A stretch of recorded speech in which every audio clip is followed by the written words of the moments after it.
Okay, welcome back again guys in my YouTube channel. So, Real Talk tayo. So, kapag hindi tayo na-replyan kaagad, anong pakiramdam? Frustrated, naiinis. So, gusto kaagad natin na mag-reply siya. And, what's our reaction? Our reaction is constantly checking on our mobile phone. Constantly checking sa ating mga inbox. No? Sa ating mga chat box. So, palagi natin tinicheck every seconds, every minute. Sinisilip natin ang ating mga chat box kung nag-reply na ba o hindi pa. So, nakaka-frustrate yan guys. Nakakainis talaga. Sa totoo lang. Naranasan ko na din yan.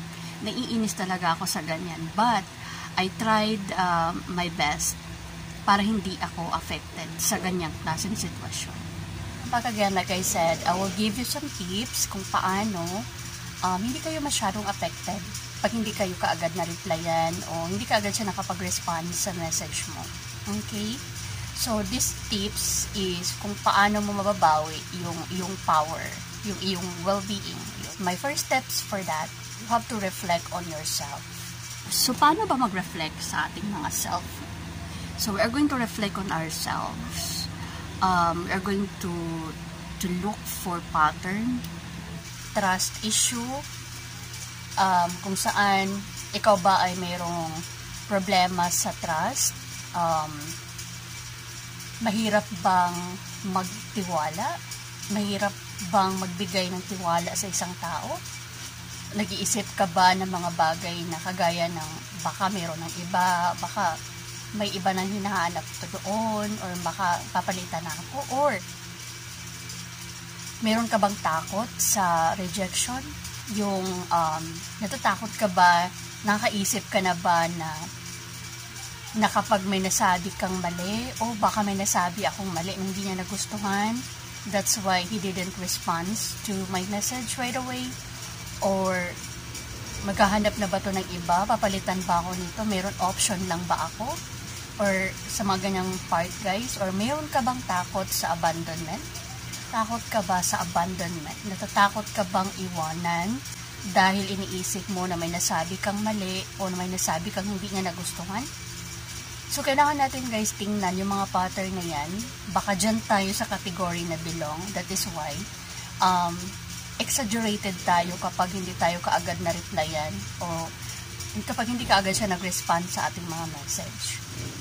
Kailangan natin isaalang-alang guys, baka nasa atin pala yung problema, no? Nasa atin pala yung concern. Kailangan lang pala natin is mag-reflect sa ating mga sarili. At kapag nalaman natin kung saan tayo na-category na belong, we have to work on it. We have to heal ourselves from it. So that hindi tayo affected sa mga bagay na kagaya ng hindi ka agad pagre-response, pagre-reply sa chat or text natin. Hindi tayo nag-worry kaagad, hindi tayo nag-overthink. Okay? So, first is we have to reflect on ourselves. And then, we have to work on it. Kung makita natin na dyan tayo nagkukulang, kailangan natin yang ma-improve. Okay?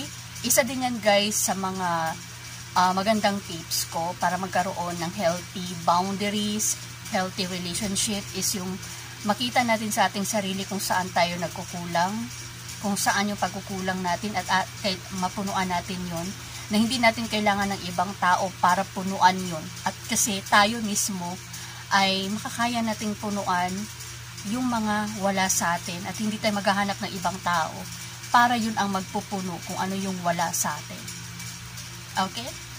My second tips, para hindi ka mag-worry, hindi ka ma-frustrate, hindi ka mainis.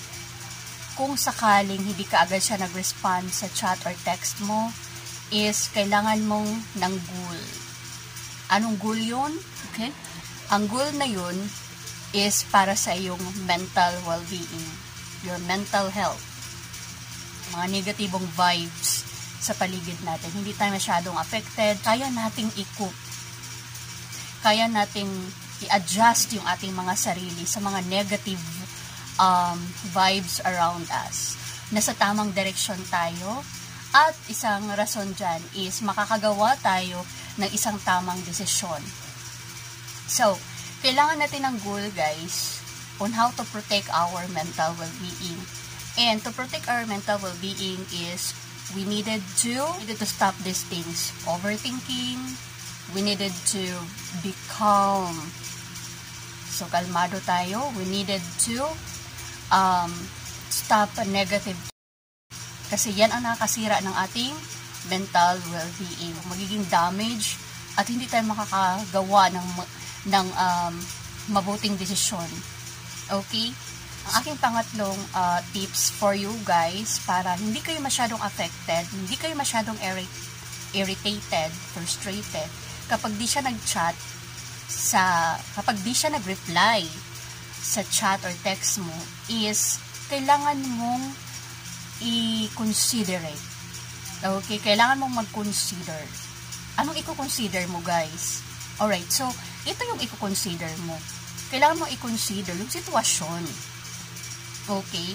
So, ano yung sitwasyon na kailangan mo i-consider? For example, yung partner mo is nasa ibang bansa nagtatrabaho. Okay? Long distance kayo. You needed the response. You chat him. You need the response. But you have to consider, guys, the situation niya doon. So, hindi lang yung situation mo ang iisipin mo, kundi pati na rin yung situation ng partner mo. Okay? So, you have to understand na magkaiba ang time nyo, time natin, time niya doon. Magkaiba yung oras. And there is a timing para magkaroon kayo ng communication na hindi talaga madidistract ng oras. Okay? And also, you have to consider na may trabaho din siya doon, guys. Alright? May trabaho siya doon.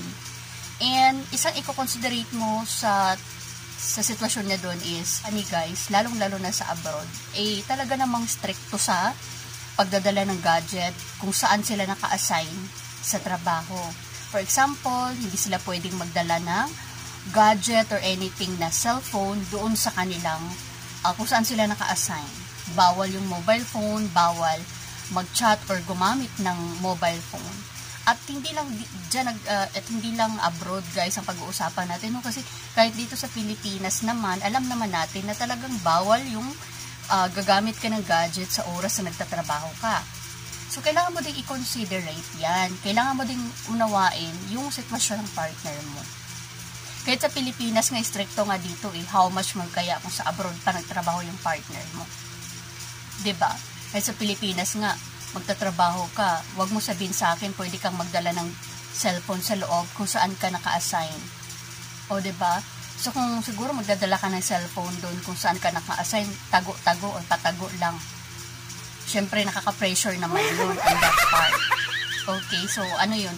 Hindi ka naman nagtatrabaho para mag-chat doon.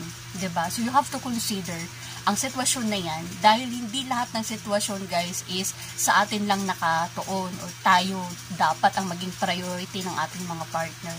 It's not like that. Magiging priority tayo ng ating mga partner, yes, we are priority, but also maraming priorities, guys, hindi lang family, hindi lang sarili, kundi pati na rin yung trabaho. Kasi paano yun, pag hindi siya nagtatrabaho, paano mabuhay ang pamilya, diba? So, priority din yung trabaho at ikaw, sa side mo, sa posisyon mo, sa sitwasyon mo, kailangan mo ding i-priority yung sitwasyon niya. My fourth tips para hindi kayo irritable, hindi kayo frustrated kapag di siya kaagad nag-response sa chat or text mo is, why don't you do this instead? Call him directly on the mobile number niya. Tawagan mo siya directly sa phone niya. 'Di ba? Use Viber, WhatsApp, o ano man ang available sa kanya. Given na, 'di ba? Given na yan. Meron na tayong mga ganyang mga apps sa ating mga phone. Lalo na kapag long distance tayo sa ating family. So, meron tayong mga apps na yan. Okay? So, hindi natin kailangan na gumamit ng long distance phone call. So, we can access through Viber, through Facebook, Messenger, WhatsApp. We can access Skype kung kailangan natin talagang i-communicate directly yung ating mga partner kasi we need his response immediately or we need immediate answer for kung ano man ang concern mo, kung gaano ka-importante yung concern mo. Tungkol sa anak nyo, tungkol sa magulang niya, advise you to contact him directly on the mobile phone. Para, who knows, diba? Ma-reach out mo siya kaagad. And then, makuha mo kaagad yung response niya. 5 kong tips, guys, para hindi kayo masyadong ma-frustrate, mainis. Kung hindi kaagad siya nag-reply sa chat or text mo, is kailangan mo pa din, guys, is to communicate your partner. Communication is the key pa din. Communication is the key pa din, guys. So, you have to communicate your partner. You have to ask him kung anong oras siya pwedeng ma-reach out, kung anong oras yung break time niya sa trabaho, at yung pag-uwi niya sa bahay. So, para naman magkaroon kayo ng oras na mag-usap. So, you have to communicate him and then ask him the time, available time na pwede siyang ma-reach out. Kasi alam natin na hindi tayo magkatulad ng oras. Lalo na kung siya ay nagtatrabaho sa ibang bansa. So I think, guys, that's my tips. No, wag lang natin kalimutan yung ating goal. To protect ourselves, not only our physical but also our mental well-being. Importante yung ating mental well-being and then reflect on ourselves. Kasi baka hindi natin alam tayo ang may problema at hindi talaga naman gumagawa ng kalukuhan o kung ano mang mga iniisip natin na mga ina-assume natin na ginagawa ng ating mga partner in a long-distance relationship or kahit na hindi long-distance relationship, baka tayo lang ay masyadong exaggerated because we have to work on ourselves, on a particular aspect, sa ating self-awareness. Katulong yun para ma-build up yung ating healthy relationship sa ating partner. If we wanted to have a committed relationship, kailangan natin ang ating sarili ay buo. Hindi buo na buo yung desisyon na pakakasalan mo to. Hindi buo tayo. Kailangan meron tayong healthy boundaries, trust, complete trust sa ating mga partner. So, hindi natin yun magagawa kung tayo ay nangangailangan din, guys, noon sa ating sarili. We have to work on it. And we have to heal ourselves from it. Alright? So guys, if you follow the steps, work on yourself more, be aware of yourself more, reflect on yourself more, have a goal for your mental well-being, I guarantee you, guys, that you will not be feeling frustrated, feeling irritated while waiting for him or her to respond for your message. Magre-reply din yan, guys. Don't worry. Magre-reply din yan. Bigyan mo lang ng time, be patient, and be calm. The more you stay calm, the more you stay focused and unbothered, the more they will drawn to you because you give peace. Not only for yourself, but for him. More importantly, you respect yourself more. And remember, guys, there is a saying goes that we often meet some people in our lives for a reason. So that reason can be a lesson for us to grow more as a person, to love more ourselves. I think yun lang yung aking masasabi, yun lang yung aking tips for now para sa inyo, and I hope na makakatulong yung mga tips ko na yun para ma-build up yung inyong relationship. And guys, for more concern, please comment down below on my video. And pwede nyo akong sabihan, guys, kung ano man yung gusto nyong i-tackle natin for the next video. And thank you for watching. And I hope you are going to continue to subscribe on my YouTube channel. And then thank you so much, guys, for watching. And that's it for now. Goodbye.